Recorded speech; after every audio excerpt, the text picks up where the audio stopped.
The views, thoughts, and opinions expressed in this podcast belong solely to those expressing them and do not necessarily reflect the OSIP Foundation Incorporated or any other group or individual. This podcast may contain dialogue or subject material that could be considered for mature audiences only. All aspects of how you play the game and the OSIP Foundation Incorporated are protected by copyright and other state and federal intellectual property laws. Unauthorized use without the express written consent of the OSIP Foundation Incorporated is strictly prohibited. If you're interested in sponsoring How You Play the Game, please email us at podcast@osipfoundation.org. Your sponsorship may be tax deductible. Well, two things are true. Number one, in Arizona, it's a lot nicer than it is here in New Jersey. And number two, it's time for How You Play the Game, the official podcast of the OSIP Foundation Incorporated. Yours truly, Jack Furlong, with you as we talked about what's going on as far as the world of sportsmanship is concerned. This is the first episode of the month of March is where we'll be releasing this. Glad you can be with us. As always, check us out at osipfoundation.org. Contact the show using the email address podcast@osipfoundation.org. On the socials, we're at facebook.com/OSIP Foundation and X and Instagram at OSIP Foundation, hashtag How You Play the Game. We've got a great episode for you. New guest coming on with us today, a soccer referee all the way out from Arizona. I'm going to let him do a lot of the describing of his role and why he's here and whatnot. So it's my pleasure to introduce all the way from the great state of Arizona, Mr. Joel Votaw. Joel, thanks so much for being here. Really appreciate it.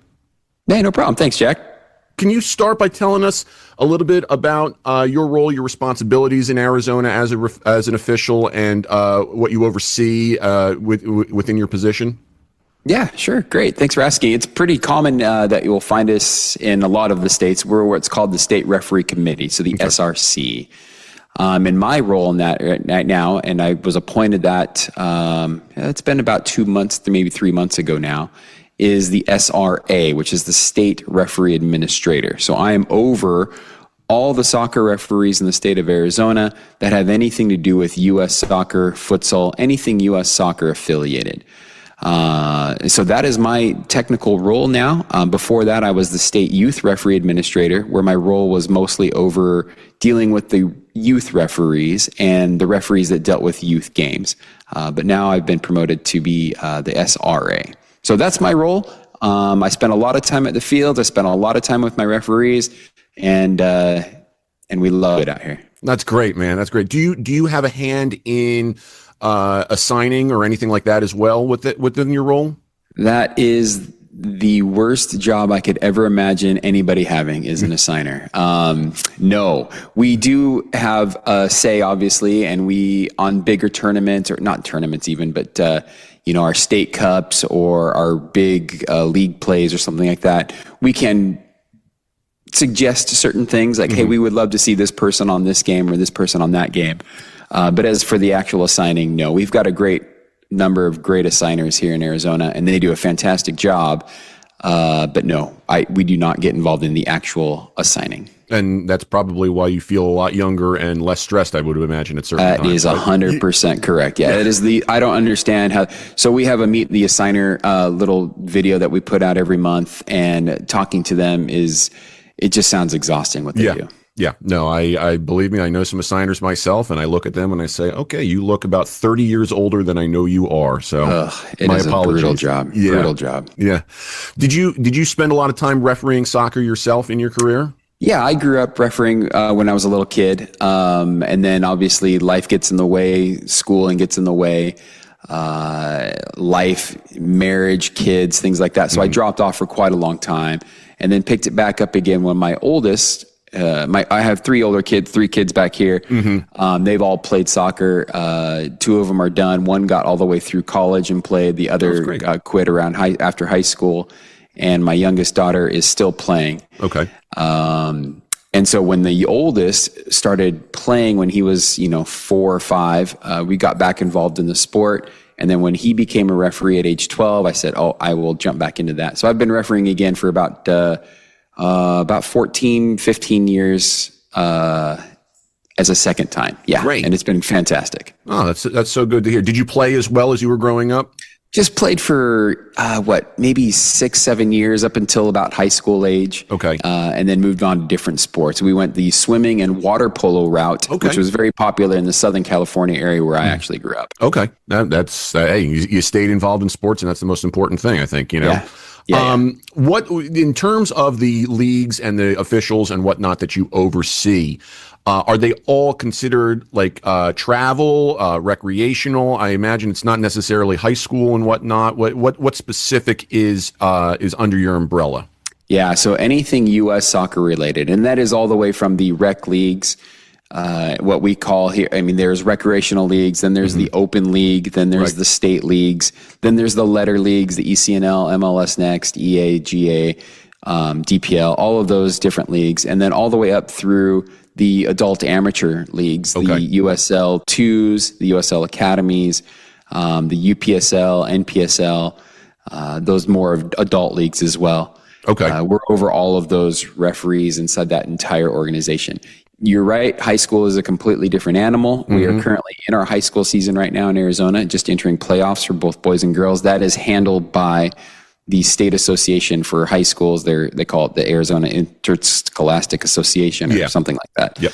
And I will not discuss that at this point because that is a contentious topic sometimes around here. That is certainly fine. Believe me, I'm in baseball officiating in my 20th year, and when I see that kind of stuff, you are preaching to the choir, let's say. Yeah. Okay. Yeah. So I totally get it.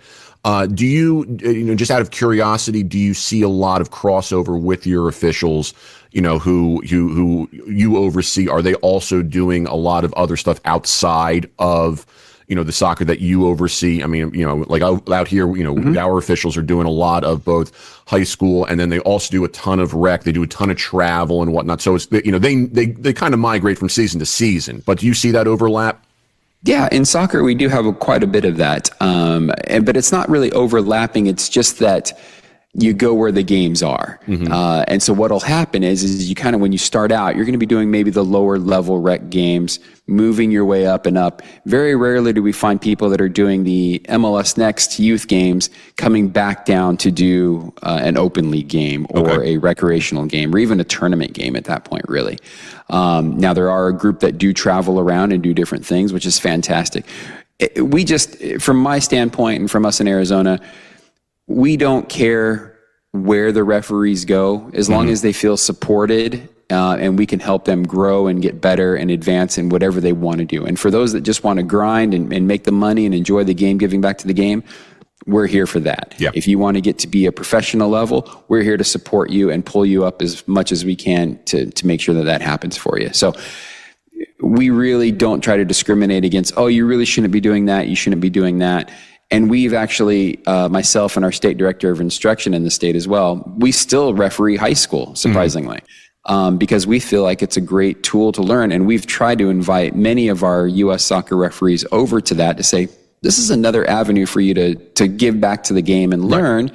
But we don't have a huge overlap there, which is surprising. Yeah. Okay. Hey, I always find that information statistically to be really intriguing and important as you track, you know as well as I do what's going on with officials across all sports, all levels, globally and whatnot, what we're facing and whatnot. So I always try and gather as much information on that as I can, because it's, depending upon which avenue you take, you're going to start to see some unfortunate things, which kind of leads me to my next point of how we ended up communicating. I ended up reaching out to you because on my Facebook feed, I saw a video that you posted a couple of weeks ago about incidents regarding abusive officials, specifically youth officials. Can you talk about, without obviously getting into any legal situations, anything like that? I obviously want to respect all that, but what prompted that video? What kind of issues you are seeing right now? Yeah, which was funny because a number of people reached out, even local in the community, like, what happened last weekend? And I had to say, you guys, nothing spectacular was different that weekend. It just overwhelmed me for whatever reason that weekend that I had to say something like, you guys, this has just got to stop. But it is a typical weekend to get anywhere between 3, 4, 5, 6, 7. I mean, in that range. If we get 10, it's a horrible weekend, but normally we probably get 3 to 4 abuse reports, and we'll call them quote unquote abuse reports because some are worse than others. Right. A weekend. And that Monday after that weekend, I actually, I meet with all of the youth referees that are part of these abuse reports. I want to make sure that they're okay mentally, physically, that they feel like they know that they're supported here in the state. Adult referees, I make a phone call with and make sure that they're okay and have anything else as well. We had a Zoom call with a certain crew, and it was heartbreaking listening to their stories on a Monday afternoon. It just tore me apart. I'm like, this is just hitting me differently right now. I don't know if I was in a mood or what, but it just hit differently. Yeah. And that's where I felt like I needed to get out and say, you guys, we just need your help. Help us get rid of that small percentage, or let's help manage each other, or let's do something to try to fix this problem. And part of that was, we really do need to admit that referees, we are not perfect. We absolutely make mistakes. And as a state association or administration, as a state administration over those referees, we need to be held accountable. And I don't feel like parents feel like we are. So I wanted to put my face out there and say, hey, this is me. I am taking responsibility, and I want to hear your critiques or criticisms. That's totally fine. But give them to me. Let me deal with training the referees, and you just support them or be quiet.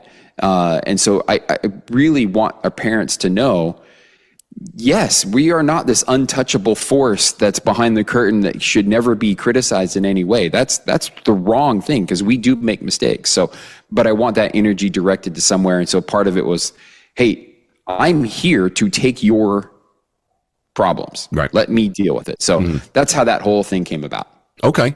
Now you mentioned that you had, like an average weekend. It sounds like this is always something that's happening and whatnot. Has there been any sort of correlation that you have seen? Anything specific in terms of whether it's, I don't know, geography or level or anything like that you can note where you're just like, you know what, I always see this here, or this has caught my eye, or is it just so mixed together now that it just has become this heartbreaking thing? No, and I'd be interested to hear what your opinion is on the other sports. But as for soccer, the vast majority, and when I say vast, I mean 90% plus of our abuse reports are coming from the younger ages and the lower skilled. And I'm interested to see if that's, sport wide, but it's just the emotional intelligence, or we call it soccer IQ or soccer understanding, isn't as high at the lower levels of the game. And that's totally fine. There's a place where we all need to learn, our referees included. And that's the other problem is, some of our younger referees are put on these newer games for development purposes. So their skill level, not all the times, but oftentimes matches the level of the game, meaning they're new, they're learning, they're going to make mistakes. It's developmental. And that's where we find most of the abuse, is that a parent might pay, several $100s a month for their child to be on part of this league, and they don't feel like they're getting the service that they deserve, which I get. But at the same time, these young referees especially need to learn, just like your child is learning on the field right now. The referee also needs a chance to learn and make mistakes in a supportive environment. So the vast majority of our abuse reports are coming from the 10, 11, and 12-year-old, maybe 13-year-olds, as crazy as that sounds. And it is mostly coming from lower-level coaches, and not lower level, because we have a lot of coaches that do different things. And again, this is a small, and if anybody sees this in the state, it is not to say that the vast, huge majority of the people in this state are great supporters of officials and the game. It is this loud, small minority that seems to get the attention, which is a problem. Yes. And so, we have different levels of coaches that are maybe new as well, that feel like, they've been brought up by yelling things at the referee, and that's the way they get what they want, or they want to express frustration. And the parents maybe don't understand that there is some contact in this sport, or whatever it is. They feel like it's justified. And some of it is. It's a very passionate sport. This isn't golf. This isn't, yeah, I guess golf can be passionate, but That's right. Yeah. this is a passionate sport where there may or may not be a call, a quick expression of, I'm so frustrated. That should have been this. Okay, we can accept that. It's the ongoing, constant berating of the referees that is our problem. Yeah. So yeah, it is lower ages, lower levels. You hit something so important on the head, and I'll follow up this point a couple of different ways with you as well, since you were interested in these other statistics.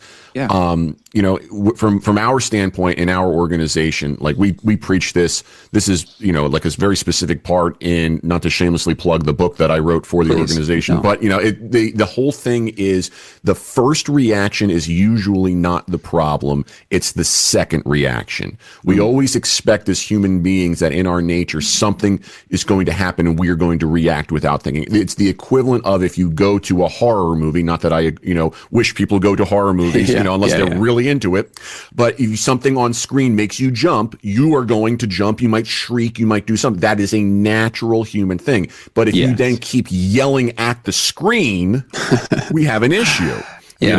So we expect, I see it in baseball all the time. I call a borderline pitch one way or the other. I expect one side of the field to go, and then, but then it dies. It stops. You hope it does. Yeah, exactly. And you'll have a coach who'll ask or something like that. Like, you've been doing this long enough as I have that, we have a certain rubric that we can follow when it comes to this, but you don't need a degree or a diploma to understand when a line has been crossed. Right. And in terms of the other sports and the geography and whatnot, I think that everything that you said regarding the youth levels, the incidents and things like that, pretty much summarizes everything everywhere, because over on this coast, it's the same thing. It's the same thing in baseball and softball. It's the same thing in soccer and football. It is at basketball. It is the exact same thing.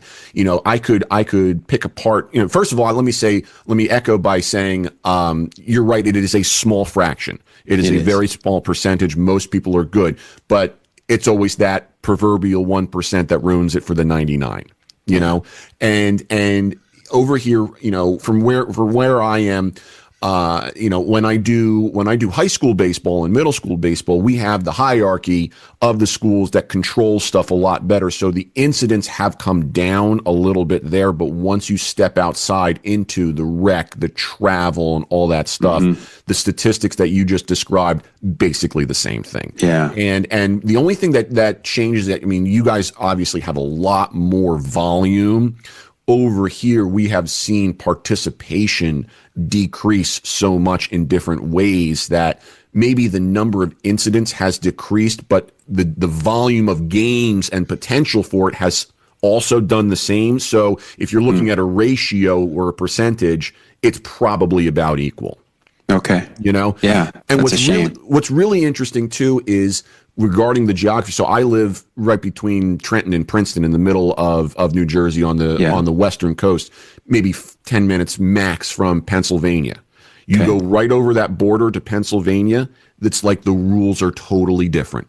Really? It's even more aggressive. It's more, I don't know what it is. I'm not even going to speculate what it is, but my experience has always been when I go over there for anything, I'm probably tossing somebody, and that really? I hate that. Yeah, I don't know what it is. It's a culture issue. It really is. It really is. And that's why. That's why we have to exist as an organization, and why we have to do what we do. In your video, one of the things that I appreciated and absolutely adored was the vulnerability. The responsibility to say that. You said it yourself. We get things wrong. We're human beings. You might even get the assignment incorrect. Sure. We get all of that.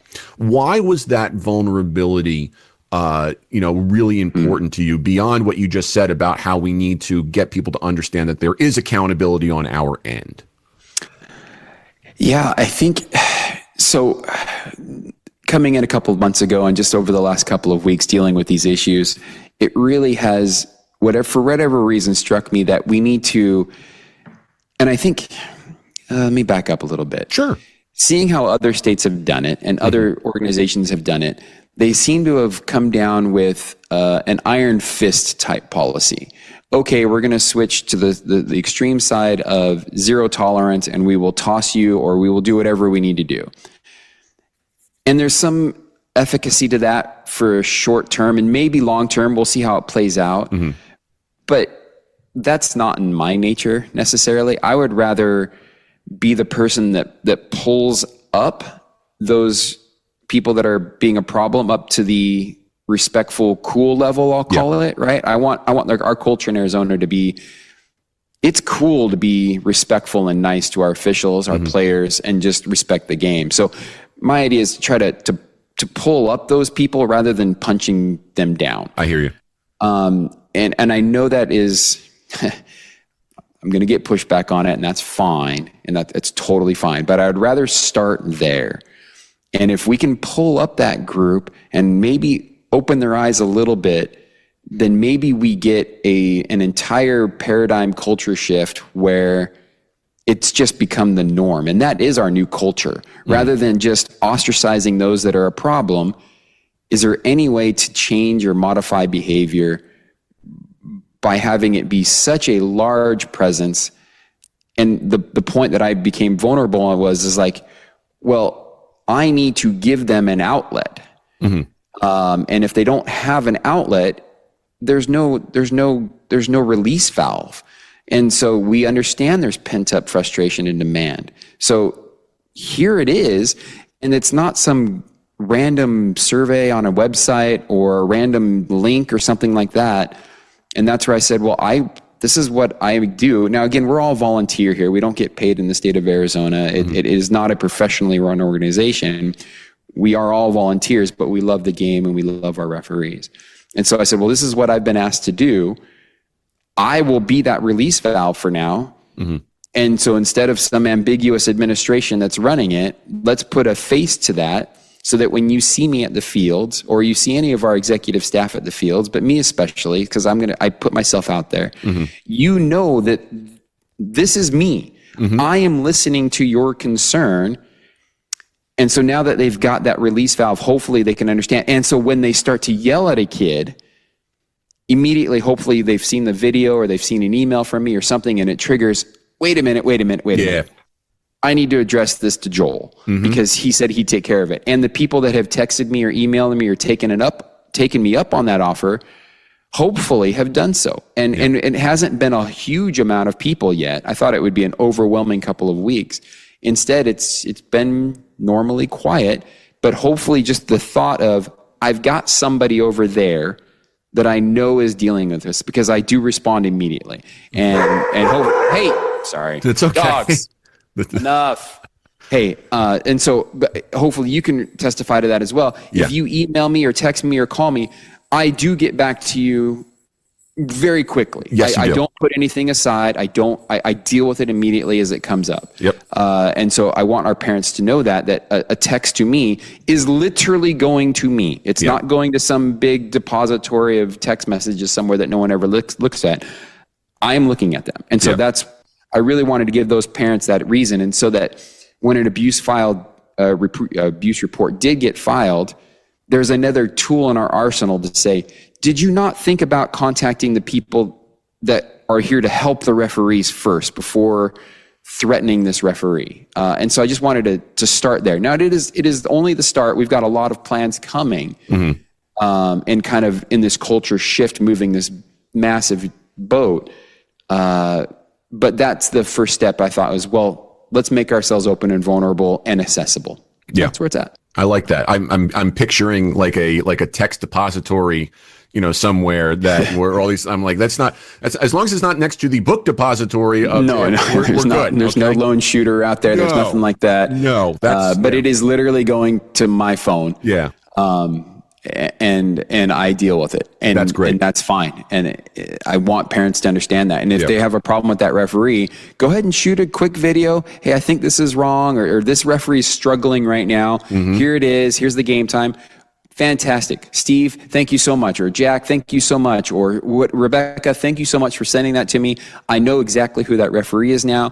We'll have a training on Monday to go over some of those aspects so that hopefully next time they're a little bit better. Love it. And hopefully that solves some of the problems. And if we literally have to go one by one to teach each referee as they're experiencing these issues, so be it. Yeah. I'll do it. That's what we're here to do.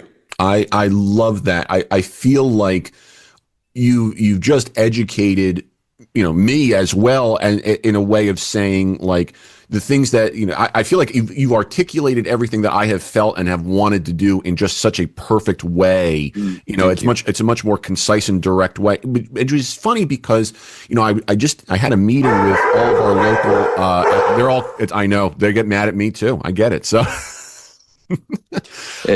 packages being delivered at the house. That's quite all right. If they weren't barking at the packages being delivered, I would probably be concerned. So I completely get it. That's all good. But I had a meeting with all of the local athletic directors the other day, and because they were asking about the same thing. And one of the big points of contention was, like, do you guys really want that iron fist to come down on these parents? And I'm like, that to be completely honest with you, that doesn't work in my opinion, and I also don't think that it is a long-term solution. To bring people up the way that you described, it is via osmosis, it is via investments in various different things that will take a little bit of time to grow, and you will see a change in the culture where those statistics will curb. We won't be able to get rid of them. No. But it's a hope. And yes. I think if with this iron fist rule, I think it creates even more animosity and a barrier between officials and our customers, is what I'm calling them, our fans, our coaches. There doesn't need to be this animosity. Let's just, for lack of better words, let's just be good humans to each other. Yeah. And ideally, that's where we want to get everyone to. Do you think, when you made the video and you became vulnerable, because I feel like in psychology, from what I know of it, this almost seems like a typical reaction where when you express the vulnerability that you did, you practically disarmed the people who, in a way where, they thought they were coming at people and getting their pound of meat and a pound of flesh and whatnot. And then all of a sudden it's, let's talk about it. And then they just disappear. Like, okay, I don't have an argument. Like, does that enter your mind at all? It didn't play into it at the time, because it literally was, I just sat down at my desk and thought, I'm going to run out to the fields and shoot a quick video and just post it. It literally took 10 seconds to kind of put some notes down and say, well, I'll just go shoot it. I didn't put a lot of thought into it other than I just want everyone just to know who I am, to know that I'm here to protect these guys and to not diminish the parents' concerns about our refereeing ability, because that is an honest to goodness concern. And I want them more than anything to know that I hear that. And so, if you give that person what they're complaining about and you say, oh yeah, I agree with you. Let's work together to solve it. Immediately, it seems like the temperature comes way down. And as a good official, we want our officials to act that way as well. Right. So if you're one of my referees watching this and a coach is yelling at you, don't escalate it. Right. Work together to come to a solution. Right. And let's make it better for the game. Everything that you described right now, which is amazing, it has that approach of, like you said, if you send me the video of the official, I see what you mean. I'll train him. I'll work with him, etc. Or do you find that there are situations in those reports also where, you might get a video of an official doing something and you're like, no, the official was right. And do you have to then turn around and educate the parent as well? Yeah, that's a great opportunity to do so, and a skill set that I feel like I'm pretty good at. So I do like that ability, and it's not a punch down to say, well, you're an idiot, you don't understand the call, it's an intricate call. No, I feel like I can explain calls fairly well, and we can work through that and say, yes, I can see how that would be done. So, for example, we had a referee give a red card, which is an ejection, basically. Send off, And he wrote the report down for violent conduct, which means that it was like a punching or a hitting or a kicking or a spitting or, something, one of those big ones. Right. And that carries a certain number of suspensions. And the coach thought it wasn't even a foul. It should not have been a foul. Well, in turn, it was a foul, and it was a proper red card. It was just written wrong. Okay. And so the words that he kept using towards me were correct words, just in the wrong way. And so I had to re-educate him and say, look, what you're saying is accurate in this instance, but in this instance, you're wrong. And let me explain why this is now correct here. So the report did have to get rewritten to be what we called serious foul play and not violent conduct. So the referee did make a mistake. So yes, you are right, coach, for bringing that to our attention. Thank you so much. And your plea for it to not be a send-off is still denied, basically. Right, yeah. For this and this reason. And, as long as we explain it clearly and professionally, everyone seems to be really good with accepting it. Well, that's good. That's good to hear. You also said something very important in the video when you asked people to pause before hitting send. You emphasized the whole, a few kind words go a long way.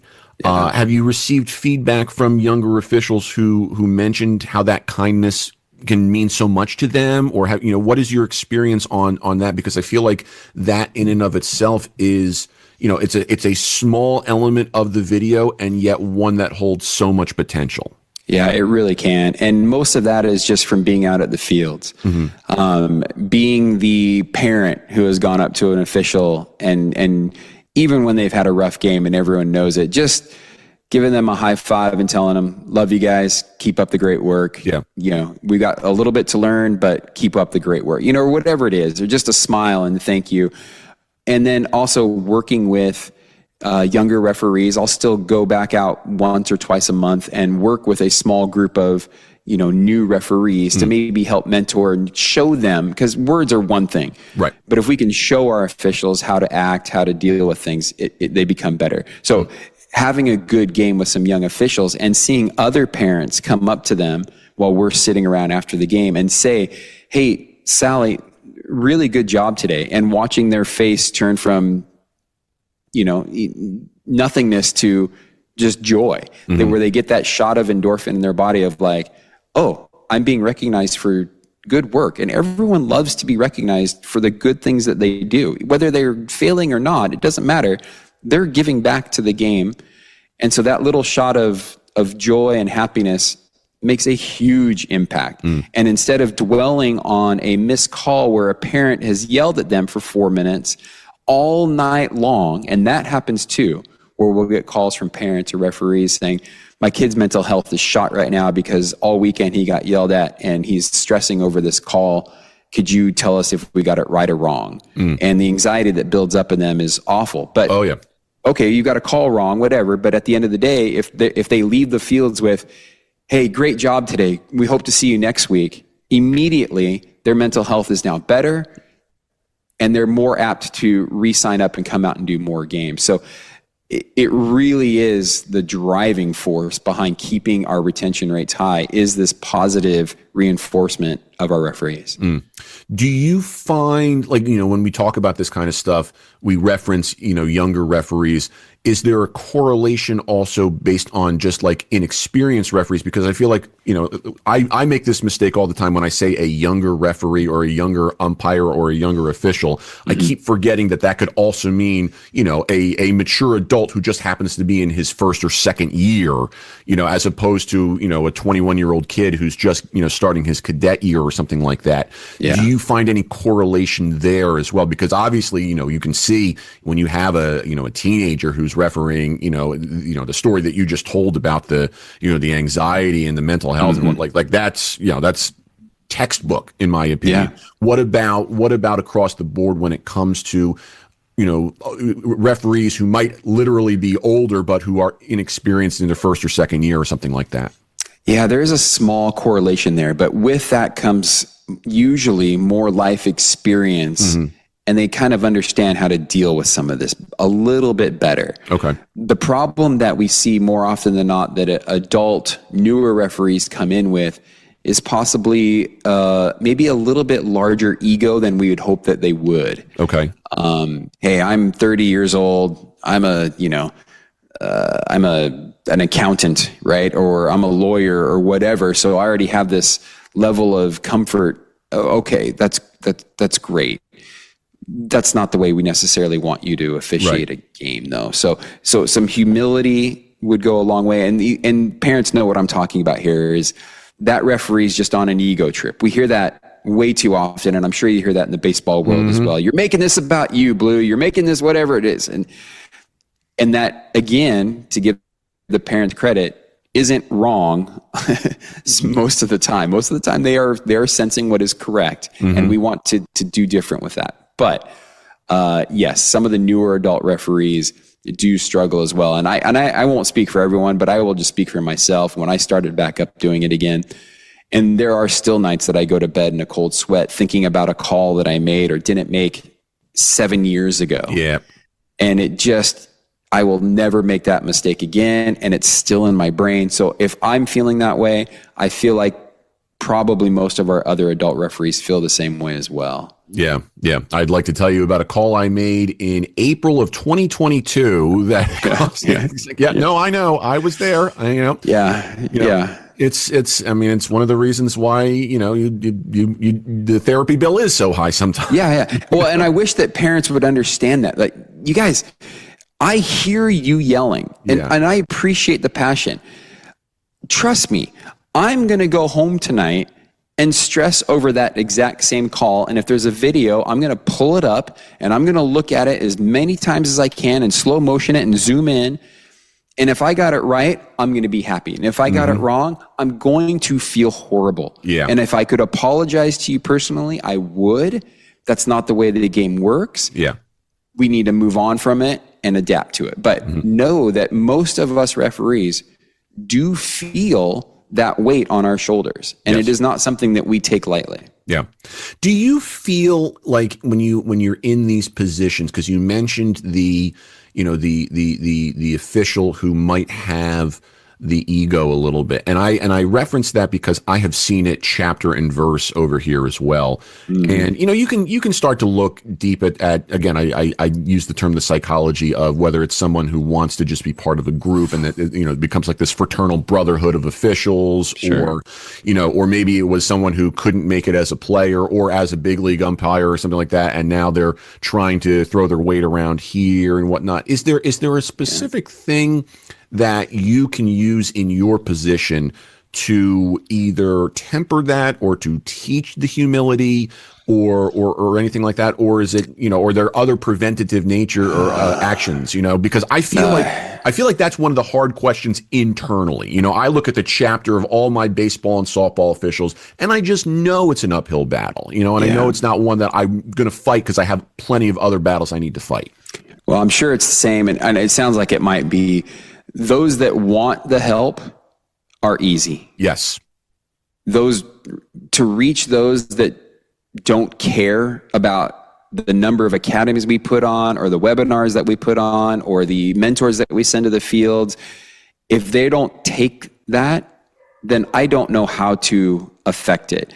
And again, this whole punching down versus pulling up thing, I appreciate that they're there giving back to the game. They find joy in doing it the way that they're doing it and how they're doing it. I wish we could have all of our officials learn and it not be the same, because we like personalities, we like differences, we don't like robots out there. Right. But some people we just can't get to. Right. And so parents need to understand that as well, that there are going to be some anomalies that are out there that we will try to do our best for. And then the response will come back is, well, why don't you suspend them? Yeah. Okay, look, we will suspend them when you come out to the field and take that person's place. Yes. Because we still need bodies on games so that your kids can play. So we understand that this is not ideal. We are doing the best that we can, but we cannot force them to do things a certain way. Now, I guess we could, but again, our numbers need to triple before that happens. Yeah. And that's just the real side of it. Yeah. No, you're 110% right on that one. You start wondering, like, okay, I've got official X where, I know that because of circumstances A, B, and C, I have to put that official on this particular assignment. And on one hand, I could, take them away, based upon what you just said, and, and then lose a body when I know I need a body on this game. On the other hand, it's, if this official's going to keep saying to me, like, well, why aren't I getting better games? Well, we have the reports that say you need to improve A, B, and C, and then now you're risking that guy going, and you're in the same problem and the same predicament, no matter, which way you try and go. And now you're just stuck. Great. Now I have one less person.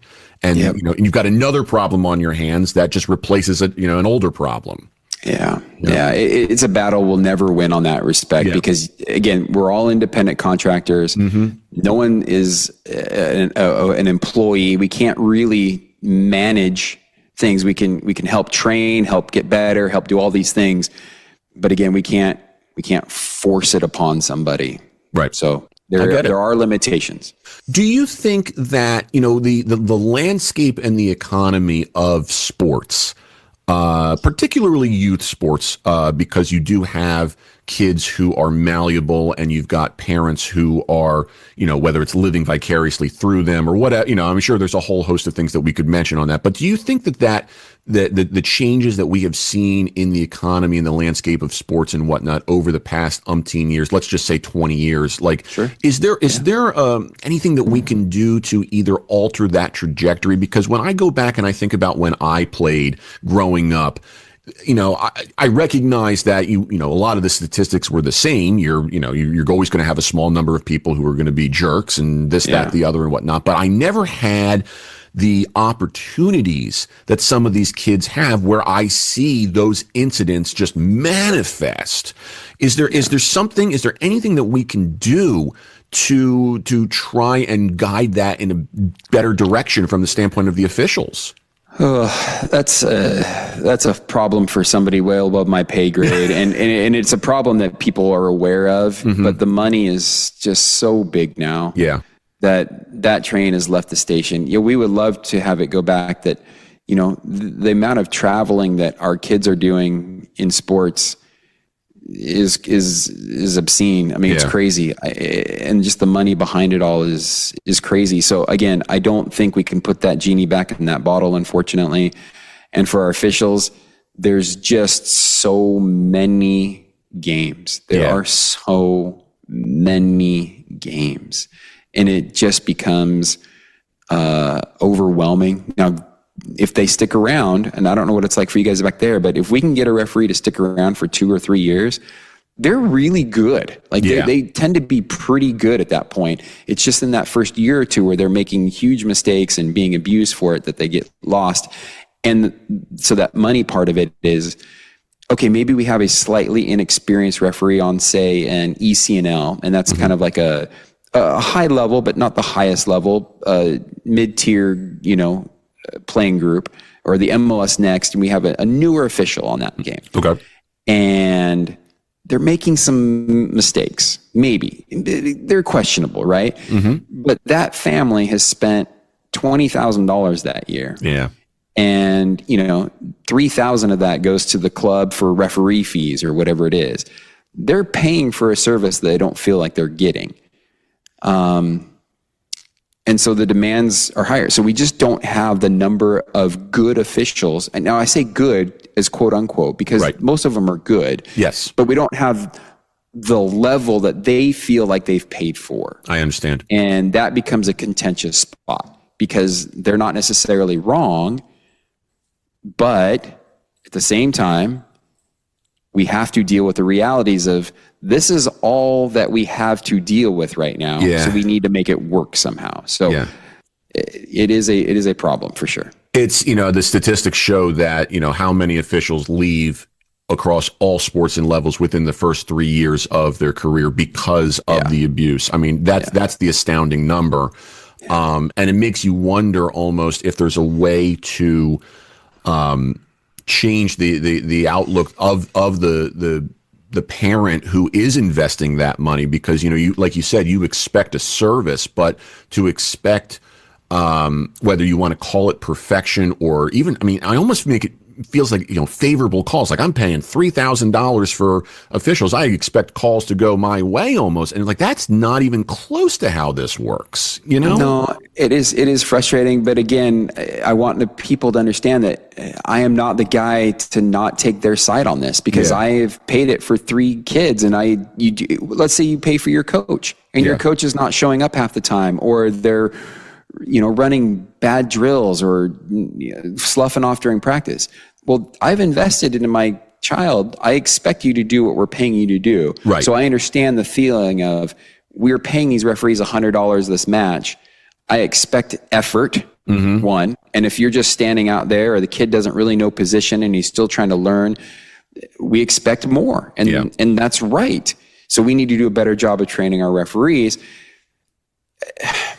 It is a constant cycle, and it's a battle. No, sure. I mean, I feel like everything that you are describing is like, if I were to be journaling my thoughts for the last umpteen years, you basically have just copied and pasted it, because everything is exactly the same in other sports, in other parts of the country, of the world. I mean, it's the levels, it's all, I even feel like when I look at, the differences of the hierarchies that hold the leverage over these people, the variables might be slightly different, but the conflict still exists, so no matter where you look, you're facing the same thing, and I empathize.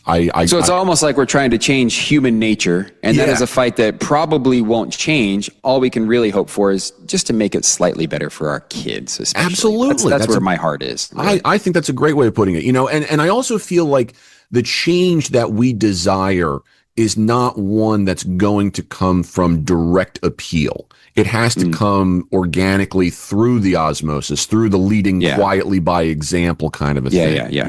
That's what I'm hoping for. Yeah. Yeah, I'm with you on that. I want to kind of give you the floor to express anything else, before we wrap that you need to say on behalf of the officials and anything that I didn't cover. Like, is there anything else that you feel is completely necessary to get out there? I want you to have the floor right now. Jack, I don't. I feel like your questions have been great. I feel like we've been able to express ourselves clearly. I don't feel like there's any more I can really add. I really don't. To summarize it all again, I'm going to start up here. And if you're not watching, my hand is above my head. Right. I'm going to start here and hope that the problems get fixed by coming up to where we want you to be up here. Yeah. I really don't want to have to get down here with you and expel you, suspend you, ban you, clear this sideline, clear that sideline. The real hope here is that we can be humans in this fractured world and reunite around sports and our kids, especially. The adult game is what it is. Yep. Yell, scream all you want. I love that. That's fantastic. That's what that's for. The youth game, and our youth referees especially, and adult referees in the youth game, I feel like we can just unite around sport.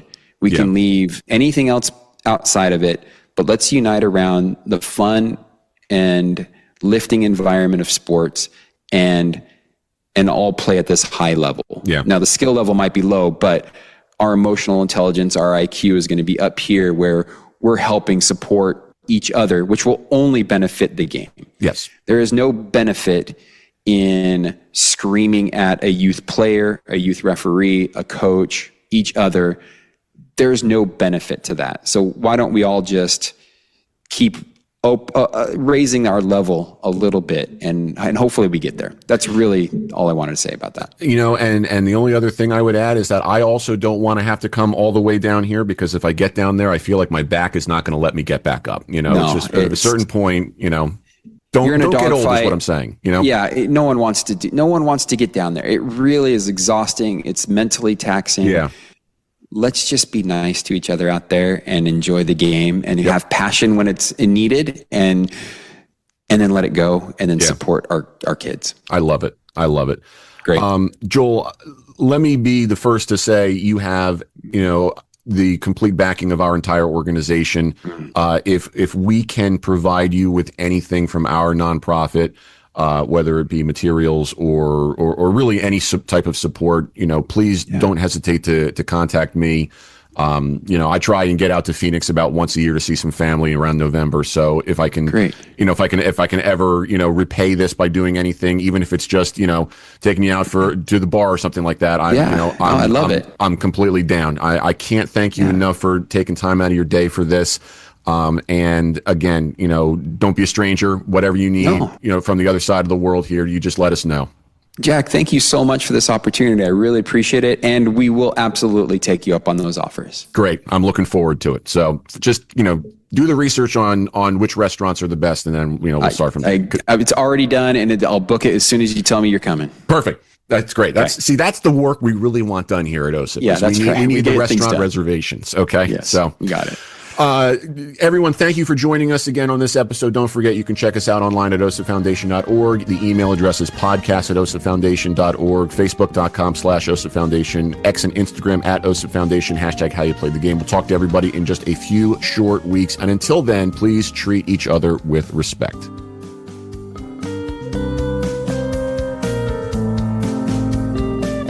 How You Play the Game is a production of the OSIP Foundation, Incorporated. The producer-engineer of this episode is Sean Ryan. Music by SoundSpring Studio. The executive producer of How You Play the Game is Jack Furlong. For more information, visit osipfoundation.org.